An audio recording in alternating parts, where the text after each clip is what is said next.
Well, welcome back to Shifting Schools, where today we dive deep into the world of student motivation and engagement. Have you ever wondered about the connection between motivating students to do the work we need them to do and how it is tied to the assessment strategies we use in the classroom? Well, we are thrilled to have the insightful Tyler Rablin with us, sharing wisdoms from his new book, Hacking Student Motivation: 5 Assessment Strategies that Boost Learning Progression and Build Student Confidence. I'm so excited to have Tyler back on the podcast. In fact, this is Tyler's 13th episode he's been a part of here at Shifting Schools. Today's episode focuses on the last 10 years that Tyler has been thinking with and experimenting with the overlap of student motivation, assessment, and feedback, all of which have led to the writing of his new book.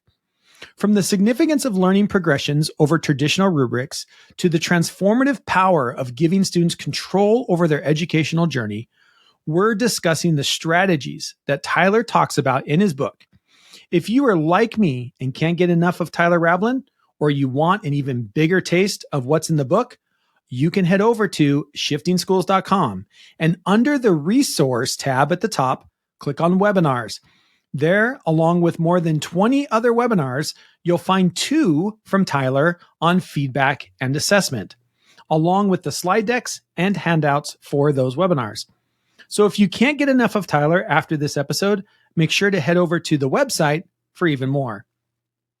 That reminds me, seeing you'll be at shiftingschools.com, make sure to take a look at our PD offerings we have coming up in the month of April. Between workshops at schools and conferences, Trish and I found a few days to offer some AI webinars for those wanting to learn with us. On April 9th, you can join us for a 75-minute webinar on AI-fueled feedback, which would be a great follow-up to today's episode and Tyler's book. Then on April 16th, 17th, and 18th, we are doing a 3-part webinar series where we will be discussing 3 strategies for AI literacy conversations in your classroom. April 16th will be focused on how you can take a human-centered approach to AI. April 17th will be focused on how to use AI to bolster executive functioning in emotional literacy. And April 18th will be focused on how to merge media information and AI literacy into an engaging learning experience for kids.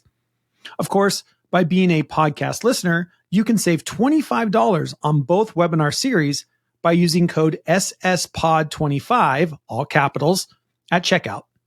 Of course, more details and registrations over at shiftingschools.com. All right, before we jump into our talk with Tyler Rablin, let's take a moment to thank our show sponsors.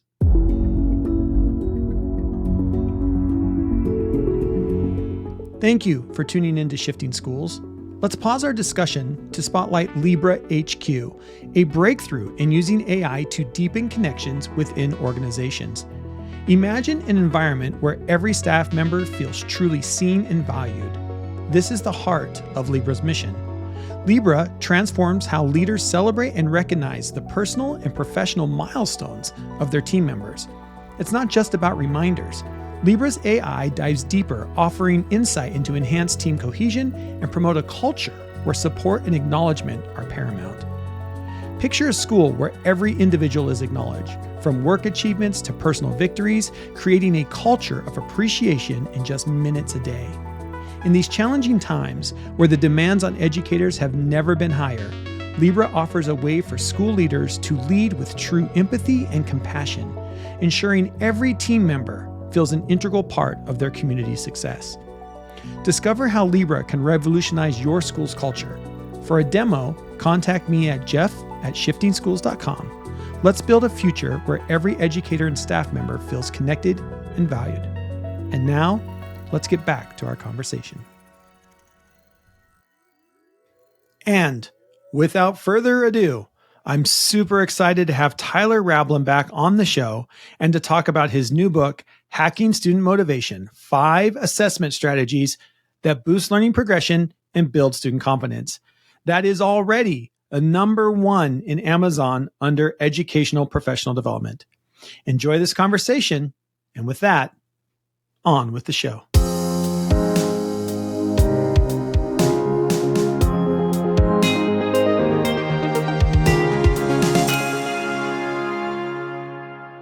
All right. Welcome back to Shifting Schools. I can't tell you how excited I am to be here with my good friend, Tyler Rablin. I've got a smile on my face because it's always so excited to see you, Tyler.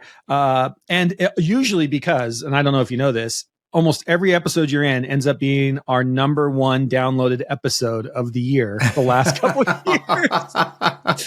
So, I have you on for no other reason just to bump our downloads on Shifting Schools because it just seems to be the way it happens. You're just, you're so articulate in your thinking and the stuff that you're doing in your classroom. And I'm so excited. We're going to talk today about your brand new book. As we are recording this, it's literally been out, 3 days, 5 days, something like that? 3 days, yeah.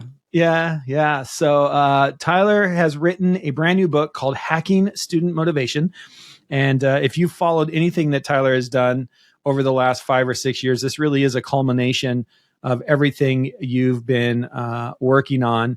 Over at Shifting Schools, you did 2 webinars for us at Shifting Schools that you can still find under the webinar tab over there.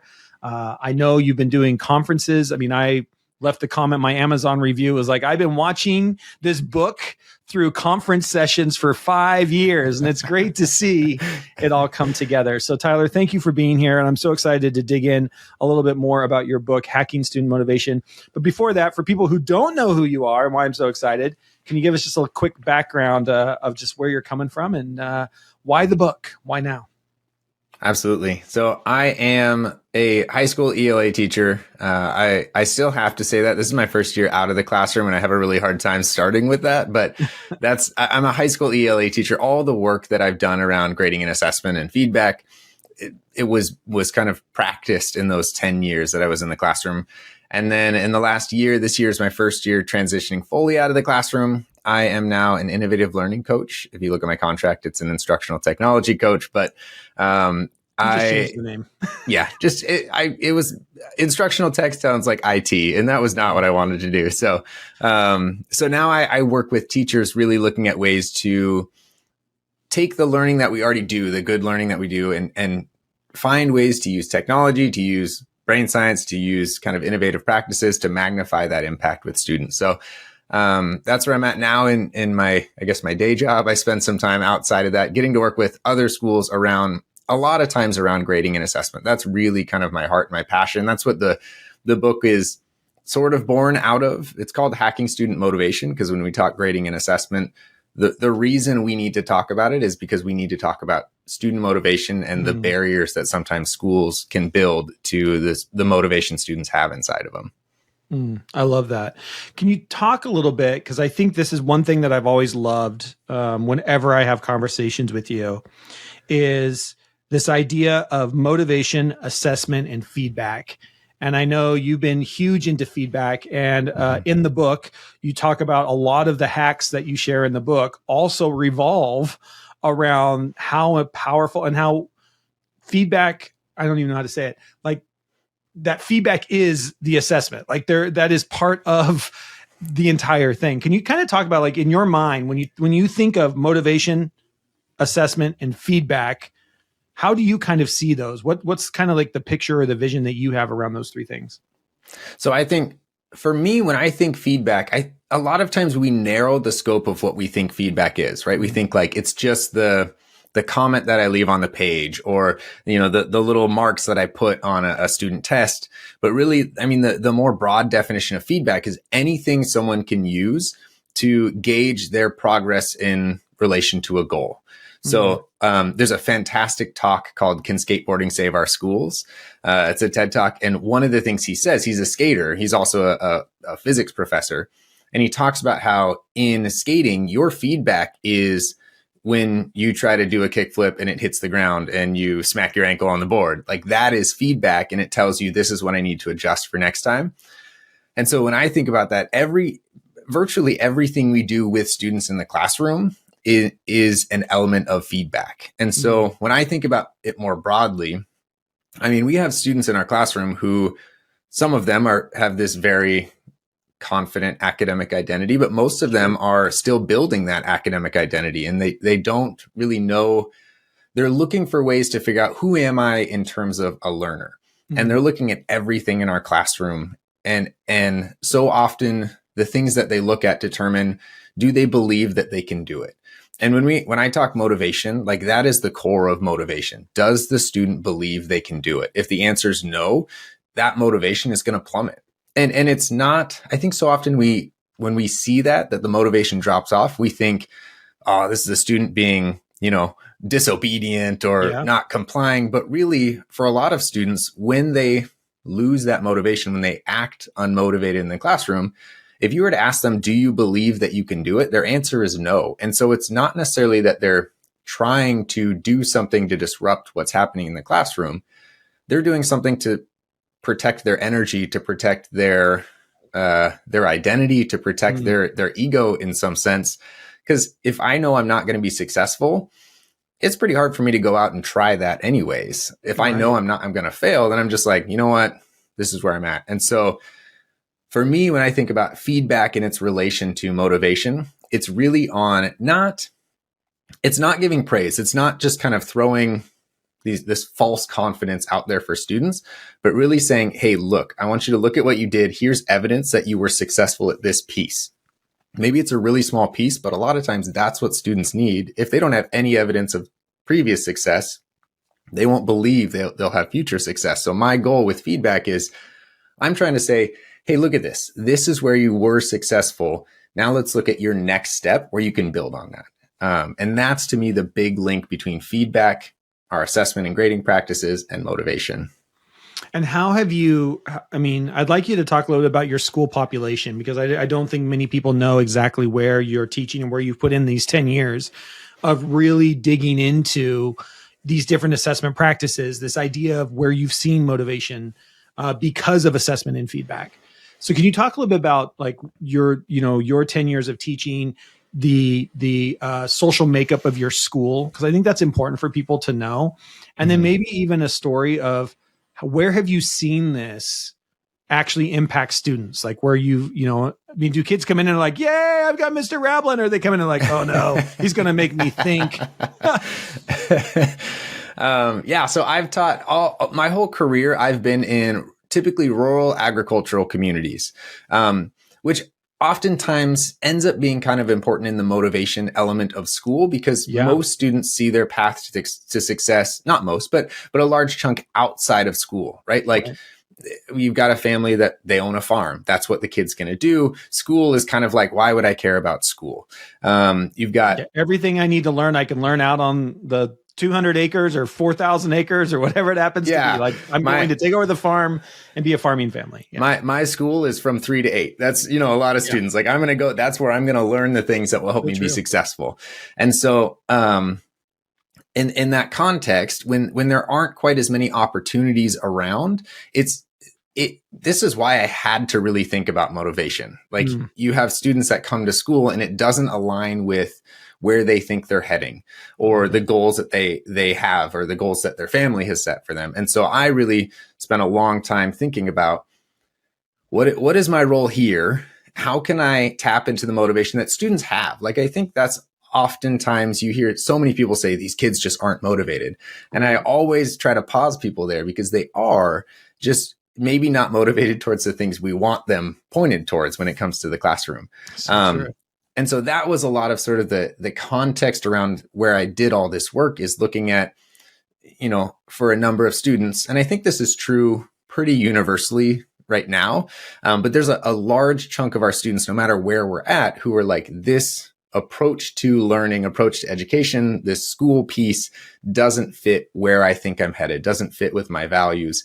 And so my goal was to say, how do I help students see that it does? How do I change my practice to make sure that it does? And also, what do we know about brains in general? And how can I tap into that with my grading and assessment practices? I love that. God, that's so good. Your book, one of the things that I really appreciated, and I've always appreciated this with you, but your book does not shy away from acknowledging how we are in this new era of education. In fact, we were just at a conference together where you were doing a session around AI and assessment. What does that look like? Can you say more about why this book is a reflection of the context in which we find ourselves in education now, and why you feel like this is a really good time for a book like this, and why teachers should go and buy it? Yeah, so a little context for me is going into, let's see, for 4 years, I was an instructional tech coach, and then I spent one class period in the classroom. I did that through that sort of the year of remote learning, and when we transitioned back into hybrid.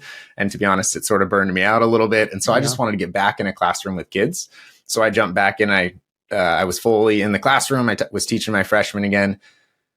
And I felt it, and everybody I talked to felt it. There was a shift in, I use the term like the social contract of school. Like something felt like it shifted there, and teachers couldn't really put like their thumb on it. And one of the things that really stood out to me is, so I had a student who I had taught previously. I hadn't seen him for a couple of years. They were a junior when they came back, and I was talking to him and I said, "How's it going?" And they got super sheepish. And, like you just have that sixth sense as a teacher where you're like, something's up. So I'm like, all right, what's going on? So I pull up his grades while he's there. And he was a kid who, when I had him as a freshman, like doing great, A's and B's, really, really motivated to engage in school, things like that. And when I checked as a junior, like super low GPA, D's and F's, some C's maybe. And I asked him, like, what changed? And he said during online school, he got his first F. And for him, that sort of shattered his identity of who he was in terms of school. And it just made me realize that, and this is where I mean, like this social contract is the way that we motivated students, or attempted to motivate students through grades, was such a fragile element of how schools operated. And we saw that all of a sudden, when something changed or broke with that, there wasn't really much motivation behind that for students. They didn't know where they were heading, except that adults in their life for so long had told them, get a good GPA so that you can go to college and then you'll get a good life. Right. And then all of a sudden they're like, well, now I don't have a good GPA. And all of that just came crashing down. And so the book really looks at, how do we build this deeper, meaningful motivation that's rooted in students understanding their value, their worth, their growth, their success, and really seeing that as a reason to continue engaging. Oftentimes we think motivation has to lead to action. Yeah. And we always think that, right? Like we have to motivate kids to, threaten them with grades. Yeah, exactly. When really, like, for a lot of students, if we can give them a reason to get going on it, even if they don't feel motivated, that starts building that motivation. When they see, like, I started that, I was a little bit successful at that, like I'm working towards a goal that's meaningful. It's that process, but typically it starts with, hey, we got to engage in this first. And all of a sudden, let's make sure we've built a system where kids can look around at what they're doing and go, I'm doing it. Like I've got evidence that I'm doing great. I've got somewhere that I'm going towards. I love that. I want to give listeners a little sneak peek of what they can look forward to in the book. Because one of the things that every time I go to one of your sessions, I am still wrapping my head around. I am still in my own learning journey, but see tremendous potential around the moving away from rubrics to learning progressions. And you're huge on this, and you've been using this as a motivation around assessment with your own students. Could you maybe just tell listeners a little bit of what they'll find in the book, and why this move away from rubrics to learning progressions, which I think is it's so huge in everything that we're doing. We've been pushing rubrics forever in education. Like, look, it makes rubrics. Everything does rubrics. Go buy a rubric, and a lot of what you're talking about in this book is moving away from rubrics into learning progressions. Can you maybe talk about that just a little bit? Yeah. And so for me, rubrics and learning progressions are two different tools for two different pieces of learning. A rubric is valuable at the end of a process if I'm checking to see how well I understand something, or to determine the quality of a task that I've done. A rubric is valuable there. As a teacher, if I'm doing that grading a rubric is helpful for me to keep sort of that inter-rater reliability if I'm working with a team. So a rubric is helpful at the end. Where I started to have issues is I was trying to use it at the beginning. And if you think about your typical rubric, like let's say it's on, I don't know, complete sentences. Basically, there's 3 levels that say you suck at this and 2 levels that say you're good at it. Like that's just how a rubric, we want to pretend that that's not what it's saying, but that's really what it's saying. And so if I'm using that at the beginning and a student is starting off saying like, I can't do that. Like that's the first thing that comes, and success feels so far away for them. That's where that motivation barrier often comes in. If a student feels like that the cost of being successful is too high, they're not going to go for that benefit of actually learning it. And so I started playing with this concept of learning progressions, which I actually got some of the inspiration from. Ohio has their learning standards extended, which they designed for special education, where it takes standards and really looks at what does it mean to unpack the complexity in this. And so I took that and thought, why would we only do that for a group of students when every student could benefit from that? And so a learning progression takes the learning goal we want for students, and it unpacks it backwards into a series of steps that if a student gets stuck along the way, or if they're starting out, maybe that first step is simply 3 vocab words that they can use to then engage in the conversation about that learning. But that gives the students, no matter where they're at in that learning journey, a place to say, my learning is reflected here. Like my journey is valued, even if I'm at the very beginning, because I have something I can say, I'm successful. I can do this. This is a really close goal. So, I mean, I think I say in the book, and if not, I'll say it here. Like if someone asked what is one element of my classroom I could not give up, learning progressions are it. They ended up being the foundation of my classroom. We would start class by looking at it, spending some time saying, where are you at? Where do you need to get to next? Let's do a little bit to get you there. We would finish an assessment and students would reflect to say, where am I at right now? Before an assessment, students would say, what's my goal? What do I try to do? And so that all really became like everything we did was centered on these learning progressions. And I see so much of myself as a learner and as a teacher in what you just said. You know, I can remember this idea of being in classrooms where the thought of, and we didn't have rubrics back in my day, but just the thought of getting an A was so out of reach, right? It was just like, there's no way I'm going to be able to do all of that. And so I'm instantly putting myself, you know, the 14-year-old me and even the 47-year-old me into a mindset of just like, there's no way I'm going to be able to do that. Right. And so then we start to back off on ourselves and we put ourselves at a deficit. Right. And I can see that in kids. I can see kids looking at a rubric and saying, that's a 5. Well, there's no way. I don't even know how to do this. Like it's day 1 of the unit or the concept or whatever it is. And you want me to get there? That's just not going to happen. I also think about it from my teacher standpoint.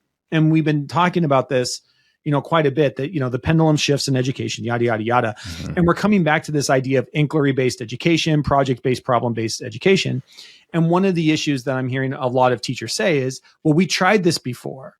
And the problem is, and I think this was a big problem before, because I was that, all right? Project-based learning is the only way I know how to teach.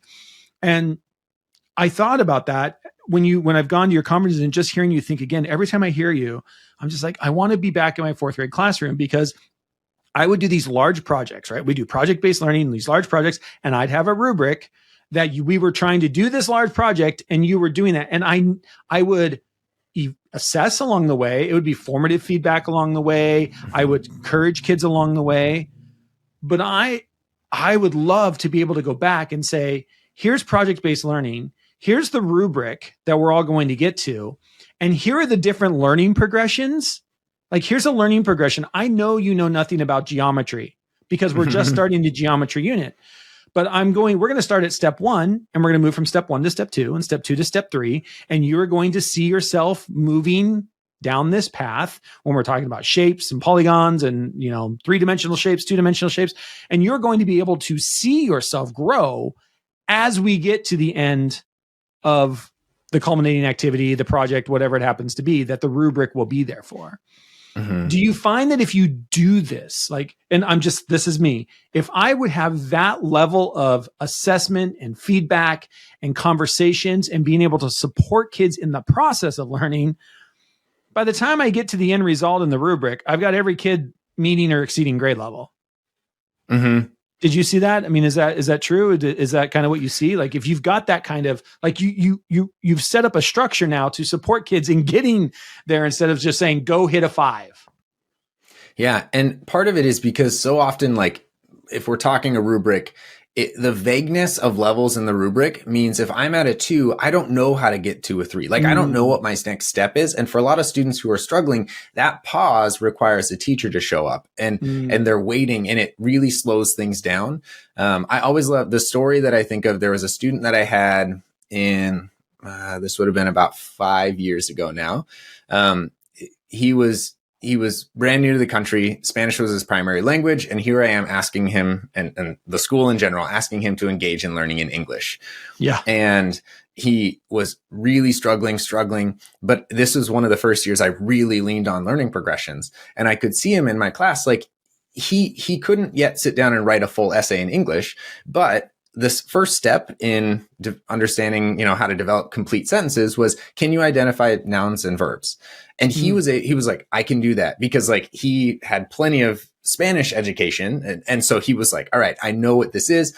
And he did it. And he, then we got to the next step and the next step. And I have this letter that I still have. It's probably the most accessible letter that I have for the days that I need to pull it out, where he just says, like, I didn't believe that I could be a good writer until you showed me. And the part that always sticks with me is like, you showed me. I didn't tell him, I didn't give him like compliments. Like, I literally said, this is the process that we can go through.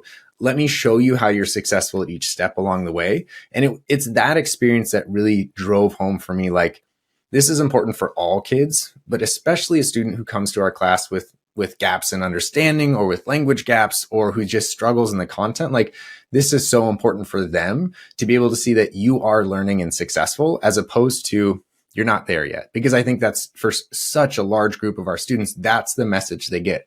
You're not there yet. You're not there yet. As opposed to saying, with this piece, you are there. And I think so many kids need to hear that. Like, this is where you're successful now. Let's look at your next step. I just want to let that sink in for everybody, because it's so true. I think it happens a lot in schools. We know. I mean, we all know that kid. We all know that kid. For my next question, I want to quote your book, which is always the worst, because then you have to answer it. But I want to leave this question with a quote from your book, where you write, and I quote, "When I think back to the responses my students have given over the years about how grades and assessments have impacted them in their academic careers, and when I think about the amount of harm they tell me it's caused, how could I refuse to do something about it simply because I still have to compromise a little bit at the end of that journey? This is the point of hacking. We may not necessarily be able to change how the journey ends, but we can make the journey so much more valuable for our students and ourselves along the way." In many ways, I think about your book as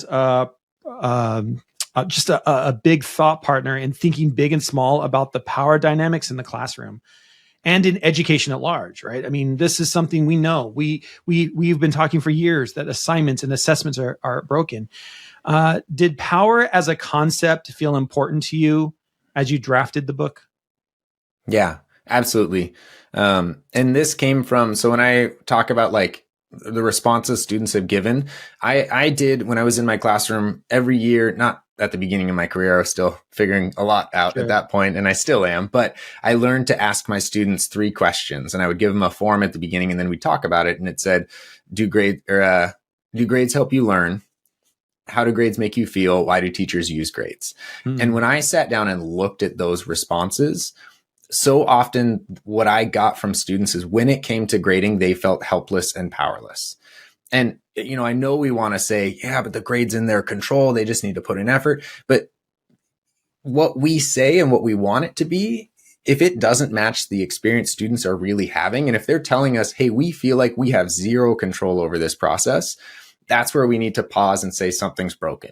And when it comes to like motivation, one of the least motivating spots we can find ourselves in is an environment where we feel like we have no control. And for a lot of students, school is not a place where they get to experience much control. And when it comes to grading, if the student feels like they don't control that outcome, then why would they engage? Why would they put in discretionary effort above and beyond to when they feel like it doesn't really matter? And so for me, like, power is a huge component of all of this. When I talk about feedback, the first thing I do when I think about feedback is I ask students, what do you want feedback on? When it comes to discussing where they're at in their learning goals, that's a conversation that I want the student actually involved in. And we'll talk about it because I want them to know that, like, you are the most important part of this process, right? Like I can do all the research I want. I can spend all these hours on lesson plans and assessments, but when it comes down to it, the student needs to know you are the most important part of this process. And I found that the best way I could do it is ask them, what do you need? What do you want? Where are you at in your learning? One of my favorite questions is what learning did this assessment miss? Right? Like letting kids say, hey, I didn't do well on this test. Here's what I know. And helping them feel like I am valued. What I have to offer is valuable. How long did it take kids in your class? Like, I just imagine myself sitting in my high school ELA class and my ELA teacher coming up to me and saying, so what would you like feedback on? I'd be just like, what? You want to know what? Like, huh? Did it take your kids a while to be like, well, I don't know. You're the teacher. Like to get them involved in that process. Like how long of a, like just learning for kids is it to get it to be involved in the process with you? A while. And even like, there's a long time where they don't believe me. Like sure. I'll say like, we're going to sit down and talk about where you're at in your learning. And we're going to use that to determine your grade. They're just like, there's no way. Right. Like they just think like, that's not how school works. Like you go behind some magic curtain and then you throw a grade back at me. And 3 days later, you give it back to me with a score. That's how school works, Mr. Rablin. I don't know if you've been here long enough to know. I hand stuff in, you give it back with some magical score. And I'm supposed to accept that score and move on to the next assignment. Yeah. So it takes a while. One of the things that I really started doing though, is at the very beginning of the class, we would have this process where I would have 3 really quick assignments back to back that are connected to the same learning target, the same essential learning we're focused on. Students would turn in the assignment. I would ask them, what do you want feedback on? I wouldn't put a grade on it. I would sit down with them. I got into doing learning conferences. That was the main way that I would give feedback to students. And so we would do some really kind of abbreviated learning conferences. And then they would get a chance to revise it and do it. And then we'd sit down again and I'd say, let's talk about, this is the learning progression. Let's talk about what you've shown. What have you shown me here? And so really early on, I think it was like a moment of disequilibrium for kids where they're just like, hold on, this isn't normal. And I needed them to get in that place because otherwise they'd just be like, well, the way school works is I turn in an assignment, I get feedback, I throw it in the trash can and a grade shows up in Power School, right? Like that was, and I needed them to be like, something is going to change and feel different. And so I found that experience really early on to sort of throw them a little bit off their base of what they assume is how school works was one of the best ways to sort of speed up that process. I also loved, I taught debate. Many of their debates in that class was, you have to argue to me what grade you deserve and why. And they were like, no, that's not really going to happen. And I was like, that's not how school works. Put your debate skills to test. Like, this is the best way that I can see if you're learning what you need to learn. Like, can you convince me of what grade you need?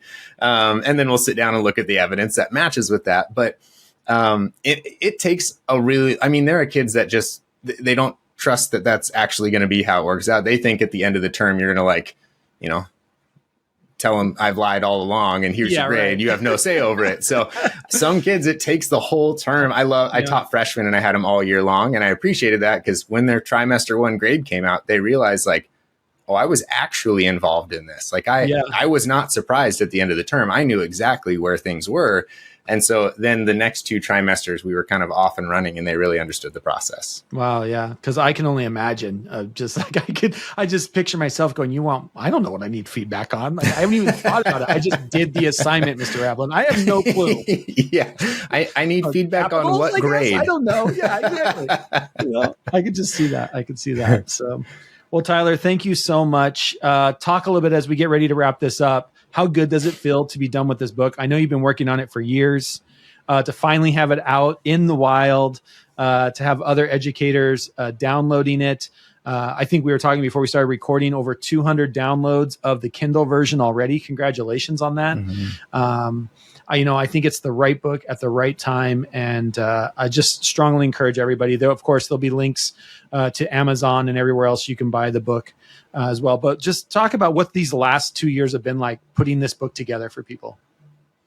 I sat down like 2 years ago and wrote almost all of it in a trailer in a week, and then spent 2 years just going, that's not good enough. That needs to be more precise. I need better examples for teachers. Like I've read so many education books that I really had spent some time thinking about what was the most valuable thing for me in all of those. My poor publisher, like I refused to let it go and put it out there until I was convinced that it was something that was going to really hold value for teachers. So to go through this whole process and then finally in the last few days have it out there, it's been surreal. I don't know another word, but to think about like the last 2.5 years of all of my heart, my brain, my energy that I've poured into this book is now out there, and to get some feedback from people and hear that it's already helping teachers. I don't know if I have words to describe it. It's just been a really cool feeling. Yeah, well, congratulations, my friend. It has been an honor to be on that journey with you. We've had many a conversation about Tyler, when's the book coming out? Tyler, where's the book? Tyler, let's keep this. Let's get this thing going, buddy. You got to get this thing out there. So I'm excited. It is also, I think we were talking, it's rated #1 in professional development right now.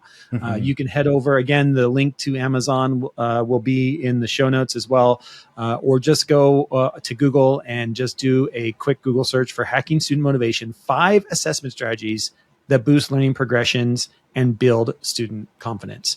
Tyler, thank you so much for spending some time. I know you are busy. You're going to be even busier after the book came out. So I appreciate you spending some time with us. And hopefully you don't get so big that you won't be willing to come back on my little podcast and continue to talk about this stuff. We'll make sure that there are links to Tyler's social media. I will still say on the X or Twitter or whatever we call it, you are still, man, you drop just straight quotes over there all the time. I mean, that if you're not following Tyler on X/Twitter or whatever we're calling that thing now, you got to. Is that still where you primarily hang out over there? Yeah, that's where I share most of my resources. Still over there. Awesome. Well, thank you, sir. Appreciate it. Again, go get the book. I promise it'll be worth the money. You can download the Kindle version, or it is out in paperback over on Amazon and probably in multiple other places as well. So Tyler, thank you so much for taking time today to talk about your book. Thanks, Jeff. Always enjoy getting to talk to you. As always, folks, thank you for tuning into the Shifting Schools podcast. I do want to let you know we received feedback from a few fellow listeners who were asking if Jeff and I were going to offer anything specific on AI and feedback.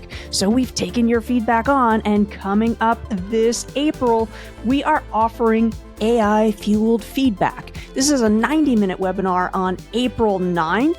We have it priced at an early bird rate from now until March 5th. So please head on over to the show notes, learn about our early bird rate and learning with Jeff and I this April. You can also find more on AI-fueled feedback by heading over to www.shiftingschools.com. Thanks for listening. See you next week.